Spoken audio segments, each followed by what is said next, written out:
उदयपुर शहर का ये जिला कलेक्ट्रेट का परिसर है, जहां पर जिला कलेक्टर जो कि पूरे जिले भर के राजा कह सकते हैं, जिनको लेकर वे यहाँ विराजित होते हैं और उदयपुर शहर के सारे जितने भी कार्य होते हैं, जनता की मांगे होती है, उन सबको लेकर वे जनसुनवाई भी करते हैं और अपने जनता को राहत देने का काम भी करते हैं। वहीं इसके दूसरी ओर उदयपुर शहर में आने वाले कल 26 जनवरी को हर वर्ष की भांति गणतंत्र दिवस का राज्य स्तरीय कार्यक्रम भी यहाँ पर किया जाएगा, जिसको लेकर राज्य के साथ ही पूरे देश भर से कई आला कमान नेता सत्तारूढ़ पार्टी के उदयपुर शहर में अपनी शिरकत करेंगे।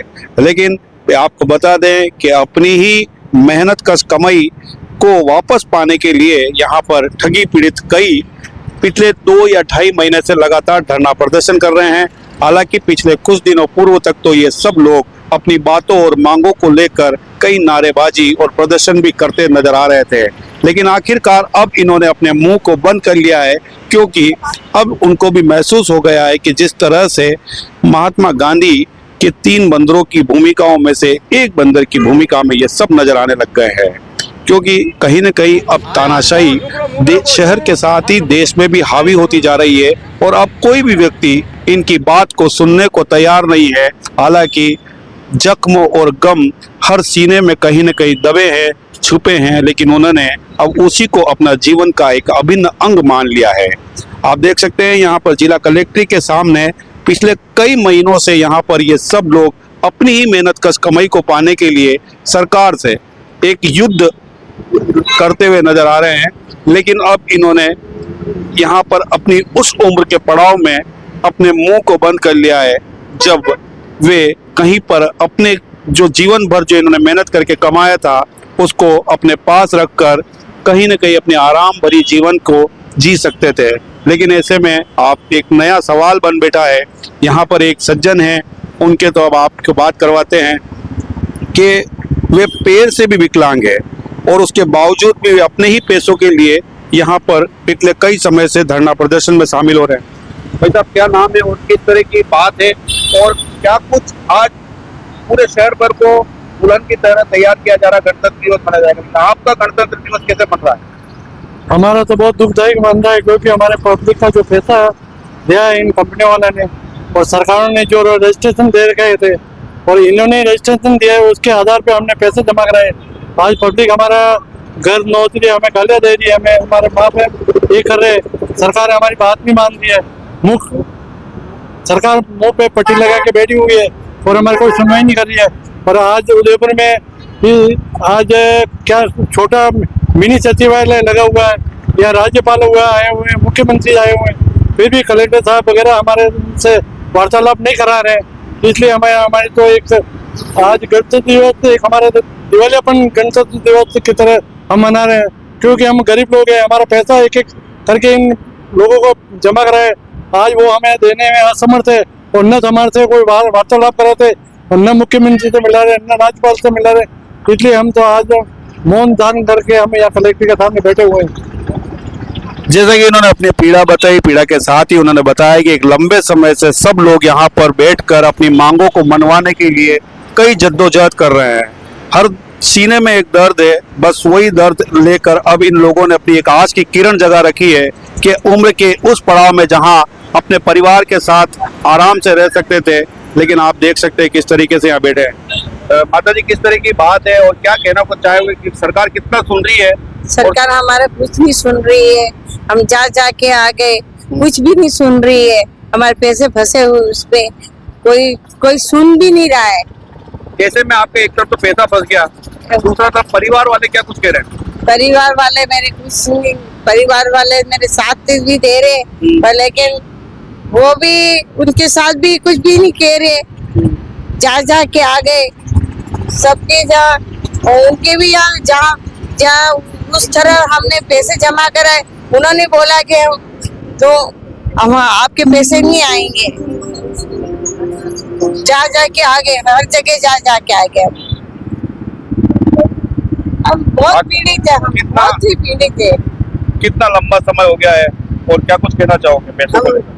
2018 से संघर्ष कर रहे हैं, पर अभी तक न सरकार सुनती है न नेता लोग हमसे मिलने के लिए तैयार है। आज भी हम संविधान दिवस मना रहे हैं, पर क्या है, रुका सुक्का न हम आवाज कर सकते हैं, जबकि हमारे को संविधान ने अधिकार दे रखा है कि कोई अगर सरकार गलत करती है तो हम उसके खिलाफ कुछ करें, पर न तो पुलिस वाले हमारे को मिलने देते हैं उनसे, न कलेक्टर इजाजत देता है, न कोई एसपी इजाजत देता, कोई भी इजाजत नहीं देता है। हम किस तरह से कहाँ जाएं मांगने के लिए? मोदी जी भी कह रहे हैं, सबका साथ सबका विकास। ये कहने की बातें और सुनने की बातें हैं, सब कहने की, वो मन की बात करते हैं, पर पीड़ितों के दुख की बात वो नहीं सुनते हैं। हम दिल्ली भी जाने के लिए तैयार बैठे हैं। हमने नेता लोगों से भी सिफारिश करी कि भैया आप लोग हमारा टाइम लेके हमें बता दो, हम दिल्ली पहुंच जाएंगे, मोदी साहब से बात कर लेंगे, पर आज दिन तक कोई फैसला नहीं हुआ। मतलब जितना दुख ये जनता को दे रहे हैं, वो इससे ज्यादा क्या देंगे? एक आस थी कि आपने पूरी मेहनत करके पैसा कमाया, सब कुछ किया और कहीं गलत जगह चला गया। गलत जगह, अगर वो पैसा होता तो आज किस तरह की लाइफ? आज वो पैसा होता तो हमारी लाइफ रईशों वाली लाइफ होती। मैं बच्चों को अच्छी तरह से पढ़ा सकती, उनके जो काज करियर होते हैं वो कर सकती, हर तरह से मतलब आनंदमय जीवन बिताती। पर आज हमारी सरकार को जो अमूल्य वोट देते हैं हम, वो आज हमें सुनने के लिए तैयार नहीं है। जब उनको वोट चाहिए, हाथ जोड़ने के लिए आ जाते हैं कि वोट इस पार्टी को देना, हमें देना, ये करना, पर जनता का दुख सुनने के लिए तैयार नहीं है। मेरी एक सिस्टर है, कजन सिस्टर है, आज उसने आदर्श में पैसा जमा कराया और उसका पैसा फंस गया, नहीं मिल रहा है। आज उसके बच्चों ने, उसके हस्बैंड ने घर से बाहर निकाल दिया है। आज वो दर दर की ठोकर खा रही है, कभी वृद्धाश्रम जाती है, कभी कहाँ, और उसके एक बीमारी नहीं, हजारों बीमारी उसके लगी हुई है, तो वो वृद्धाश्रम में भी नहीं रह सकती, क्योंकि जैसे शुगर की बीमारी है तो उसको थोड़ा थोड़ा खाना पड़ता है, दिन भर एक साथ खा नहीं सकती। वृद्धाश्रम में ये कोई सुविधा नहीं होती है। आज वो इतनी लाचार है कि उसका तकलीफ हम लोग जानते हैं, पर हमारा भी पैसा फंसा हुआ, हम भी मदद करें तो कहाँ से करें? इसलिए ये सरकार या तो अगर नहीं संभलता है तो छोड़ दे, कुर्सी से उतर जाए, या फिर सुने हमारी निवेशकों की। इनकी गलती है, 4 बार ऑडिट होता था, 20 साल तक कोऑपरेटिव चली है, तो इनको दिखाई नहीं दिया कि कोई गड़बड़ी हो रही है, और गड़बड़ी हुई भी है। चलो उनको फांसी दो, आप जो सजा देनी है, उन्होंने जो गुनाह किया उस मुताबिक जो सजा बनती है वो सजा दो, पर निवेशकों का पैसा तो दो। जमीन ने तो नहीं खाया, वो पैसा तो तिजोरी में, बैंकों में जहाँ पे भी पड़ा होगा, पड़ा ही होगा। तो सरकार सुने हमारी। ऐसा लगता है इनके पीछे कहीं ना सरकार का ही हाथ है। लगता है कि सरकार का हाथ है, और ये मिली भगत हो सकती है इनकी। आज भविष्य क्रेडिट कोऑपरेटिव है, वो सन 14 में बंद हुई है, 5 साल जेल में रह के आ गए, सड़कों पे घूम रहे हैं, और पैसा मांगते तो पैसा देते नहीं है। अब कोई हम दादागिरी तो कर नहीं सकते, तो ये सरकार को चाहिए एक जो 2019 जो कानून बना है, उस कानून के तहत हमारे को पैसा दिलाए, पर सरकार को कुछ नहीं है। सरकार को बस इतना, अब आज आप देख लो 26 जनवरी का है, तो कितना पैसा खर्च कर दिया है। गरीब भूखे मरे तो मरे, निवेशक भूखे मरे तो मरे, इनको कोई लेना देना नहीं। इनको तो मुख्यमंत्री आ रहे तो वहाँ नाच रही है, औरतें नाच रही है, और हर तरह का टेंट लगेगा, ये करेगा, करोड़ों रुपए खर्च कर देते हैं। तो क्या निवेशकों के लिए कुछ नहीं है इनके पास में? देश में कई जगह पर इस तरह की कई प्रगाढ़ समस्या है, उनको लेकर अपनी अपनी मांगों को लेकर आए दिन कई जगह पर इस तरह के धरना प्रदर्शन जैसे हालात बने रहते हैं। हालांकि इन प्रदर्शनों के दौरान कहीं पर भी देखा जाए तो सरकार की बात जहां नीचे गिरती हुई दिखती है, वहीं पर कई बातें समय और इस समय पे नजर भी आ जाता है कि प्रशासन अपनी तानाशाही रवैये को अपनाते हुए उनको कभी सड़कों पर खींचते हुए नजर आ जाते हैं, तो कहीं पर पानी के कैनन चलाते हुए नजर आते हैं। ऐसे में इन लोगों की कब कौन सुनेगा और किस तरह की बात इनके भविष्य को लेकर सरकार तय कर पाएगी? उन लक्ष्यों को लेकर भी कई सारे अभी काम बाकी है, लेकिन देखने वाला विषय यह भी है कि सभी लोगों के पैसे कहीं न कहीं जाकर इनके भविष्य की योजनाओं को जो पक्का करती थी, उन्हें तार तार करते नजर आ रहे हैं। क्या कुछ कहना चाहेंगे, और कैसी है सरकार, और वाकई में क्या सरकार जनता के लिए काम कर रही है, या किसी रसूखदारों के लिए, या उन्हीं के रिश्तेदारों के लिए? अगर सरकार हम गरीबों के लिए और ठगी पीड़ितों के लिए कार्य कर रही होती तो आज तक हमारा पैसा जो डूबा हुआ है वो हमारे तक पहुंच चुका होता। लेकिन शायद लगता है कि सरकार हमारे लिए ठगी नहीं, वो सिर्फ उन्हीं के लिए काम कर रही है, हमारे लिए कुछ भी नहीं करना चाहती वो। अगर प्रशासन कुछ करना चाहती है या सरकार हमारे लिए कुछ करना चाहती है तो हमारा जो संस्थाओं में जो समितियों में जो पैसा डूबा हुआ है वो पैसा हमें दिलाए। बस मैं यही कहना चाहूंगी कि वो क्या कुछ कहना चाहोगे बहू जी? कैसे देखते हो सरकार की कार्य रूपरेखा? क्योंकि सरकार बातें करती है, मन की बात करती है और कहीं ना कहीं कहती है कि सबका विकास, सबका साथ, सबका विश्वास। कैसा विश्वास है उनका? जनता के प्रति कोई जागरूकता नहीं है। भरोसा करके हमने मुकेश मोदी सिरोही जिले का रहने वाला है और संघ का बड़ा नेता था उस जमाने में और भारत की नंबर 1 सोसाइटी के नाम से प्रचलित थी, बराबर पैसा आ रहा था। पता नहीं क्या ग्रहण लगा जो आज 7 साल हो गए सारे पैसे रुके हुए हैं। अब उम्मीद जगी है कि कुछ सरकार मदद करेगी तब और हमें मजबूरन है जो वो सत्याग्रह करना पड़ेगा। बाकी पैसा मुझे नहीं लगता कि सरकार वो अपने आप दे दे। ये भ्रष्ट सरकार है, कोई सुनवाई नहीं है। हमारा 10 लाख रुपए में आदर्श निवेशक हूँ मैं और गवर्नमेंट प्रेस में नौकरी रिटायरमेंट का पैसा था जो गरीबों का था। हमारे पास एक पैसा नहीं, मकान खंडर हो रहा है मकान बनाने के लिए, बच्चों की शादी के लिए, अब कुछ भी नहीं हो रहा है। क्या करें, मजबूर है। सरकार को कैसे देखते हो? सरकार की काम रूपरेखा को कि क्या कभी कोई बात करी आपसे मध्यस्थता करवा के? नहीं, कुछ नहीं किया सरकार सुन ही नहीं रही है। क्या करें? बच्चों से अगर ये काम हो जाता है तो अपन बहुत सारी बातें कर देते हैं जी। किस तरह का रुख अख्तियार करते हैं बच्चे वगैरह जो आपकी मेहनत की पैसा था उनके काम आता है? वो हमें लड़ रहे हैं तो हमें तो निकालने की नौबत आ गई कि यहाँ से निकल जाओ, तुमने ऐसी गलती क्यों की? हमारा पैसा डुबा दिया तुमने, जाके जमा करा दिया। अब हम क्या करें? रो रहे हैं सब, बच्चे रो रहे हैं ना, मैं खुद टेंशन में आ गया हूँ बहुत। क्या करें? सारा रिटायरमेंट का जिंदगी भर की कमाई हमारी पानी में। मेरे पूछो, प्रश्न पूछो। मैं डूंगर सिंह कुमावत, आदर्श कोऑपरेटिव सोसाइटी मैंने 14 लाख रुपया लगाया है। 6-7 साल से बराबर जुड़ा हुआ हूँ, अभी तक मेरा पैसा प्राप्त नहीं हुआ है और मेरे बच्चों को भी काम नहीं है, हमें खाने के भी वादा पड़ रहा है।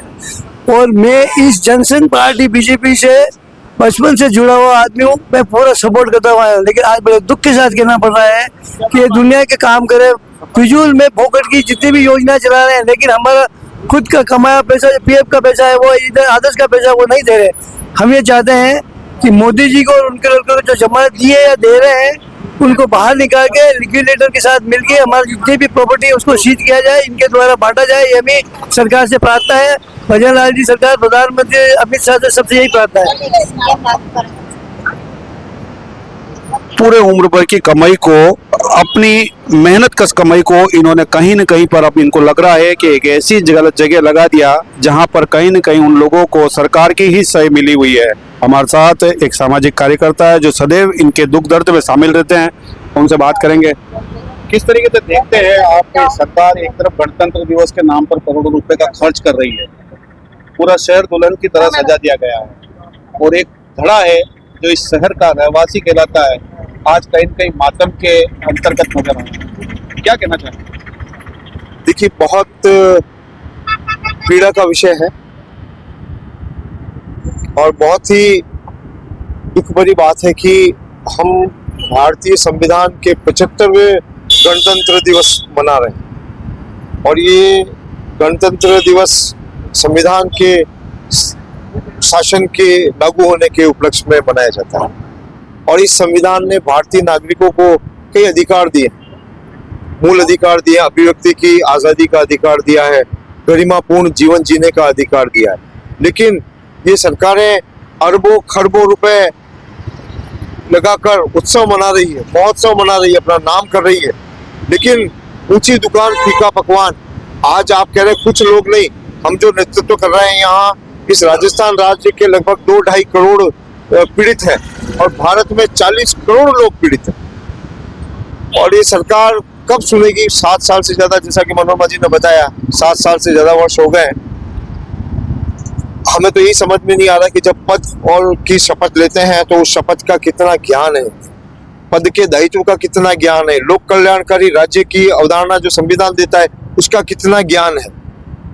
और संघर्ष कर रहे हैं लोकतंत्र में। ये हमारा दुर्भाग्य है कि हमारा सब कुछ छोड़ के हमको सड़कों पे बैठना पड़ा, और आज के दिन बैठना पड़ा जो हमारा राष्ट्रीय महत्व का दिन है, क्योंकि हम चाहते हैं कि इनकी संवेदनशीलता जगे इनकी। इसीलिए हमने गणतंत्र दिवस के उपलक्ष्य में ठगी पीड़ित न्याय महापड़ाव का आयोजन किया और मूल अधिकार हनन पदयात्रा का आयोजन किया था, जिसके लिए अनुमति सूचना प्रशासन को दी, लेकिन प्रशासन ने हमको अनुमति नहीं दी। तो ये कैसी अभिव्यक्ति की आजादी, ये कैसा गणतंत्र है, हम समझ नहीं पा रहे। हमने स्कूलों में पढ़ा है, उच्च शिक्षा में पढ़ा है, लॉ में पढ़ा है कि कानून के शासन की अवधारणा है, लेकिन जब हकीकत में देखते हैं तो कहाँ है कानून व्यवस्था? कानून के पैरोकार केवल नेताओं, मंत्रियों, इन्हीं की सुरक्षा तक सीमित है। हमने देखा है कि चाहे दिल्ली के कई प्रदर्शन हो, चाहे ओलंपियाड की बच्चियों ने जो प्रदर्शन किया था, उनके हर्ष क्या हुए थे, उनकी मांगे हो सकती चाहे कि लसीशान आंदोलन हो, सबकी देखा है। कहीं न कहीं प्रशासन ने उनको कहीं खींचा है, कहीं मारा है, कहीं कूटा है, तो कहीं जेल में डाल दिया है। ऐसे में आप लोगों को लगता है कि एक छोटे से बल के साथ आप काम कर रहे हो, सरकार सुनेगी? कर्मण्येवाधिकारस्ते मा फलेषु कदाचन मा कर्म में फले तिर्गु माते संगोष्ठी कर्मण्ये। भगवान ने कहा है तुम्हारा कर्म पे तुम्हारा अधिकार है, फल पे नहीं।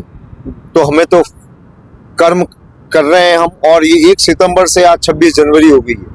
लगातार सरकार को हम चेता रहे हैं और सरकार समझ नहीं पा रही है कि इतने 2.5 करोड़ पीड़ितों का रोष जिस दिन ज्वालामुखी बन गया, ये निरंतर आंदोलन बढ़ता जा रहा है कपीस जी, और वो दिन दूर नहीं जिस दिन ये सभी ठगी पीड़ित ठग बेईमान मुक्त राजस्थान, ठग बेईमान मुक्त विधानसभा और ठग बेईमान मुक्त लोकसभा के लिए उठ खड़े होंगे। उस दिन जनमत निर्माण करेंगे कि इस देश की व्यवस्थाओं में से ये सब ठग बेईमान बाहर हो जाने चाहिए, और इनको सपोर्ट करने वाले भी। आज विधानसभा और लोकसभा क्यों कुछ नहीं कर रही है, जबकि लोकसभा ने खुद कानून बनाया, तुम्हारा बनाया हुआ कानून की पालना नहीं कर रहे हो। इससे बड़ा दुर्भाग्य और क्या है? इसलिए जनमत निर्माण की ओर बढ़ेगा ये आंदोलन, पीछे नहीं हटेगा। जैसे देखते हो गणतंत्र दिवस की तैयारी, एक तरफ आप लोगों का धरना, दुकान है बस इसी तरह से मुंह पर हाथ लगाकर कहीं न कहीं जो महात्मा गांधी थे उनकी बातों को याद करते हुए उन्हीं के मार्गदर्शन पर चल रहे हैं। क्योंकि गांधी जी के 3 बंदर थे कि कहते थे कि गंदा बोलना नहीं है, बुरा बोलना नहीं है, बुरा सुनना नहीं है और बुरा देखना भी नहीं है। सभी के मुख पर हाथ है, किसी ने कपड़ा लगा लिया है। ऐसे में आप सोच सकते हैं कि आखिरकार जनता की कौन सुनेगा और कौन इनकी बातों को लेकर आगे तक पहुंचने का काम करेगा। बस ऐसे ही चलता रहेगा। लेकिन आने वाले कल गणतंत्र दिवस का पर्व शहर भर के अंदर राज्य स्तरीय मनाया जाएगा, और हर्षोल्लास से मनाने के लिए और अपने आला कमान को खुश करने के लिए उदयपुर शहर एक बार दुल्हन की तरह सज चुका है। जिस उदयपुर को पिछले कई सालों से नगर निगम हो या उदयपुर का जिला प्रशासन हो, स्वच्छता को ऊपर रैंकिंग लाने की बात कर रहा था, लेकिन कुछ नेताओं के आने पर आखिरकार उदयपुर जैसा जनता चाहती थी वैसा नजर आने लगा है।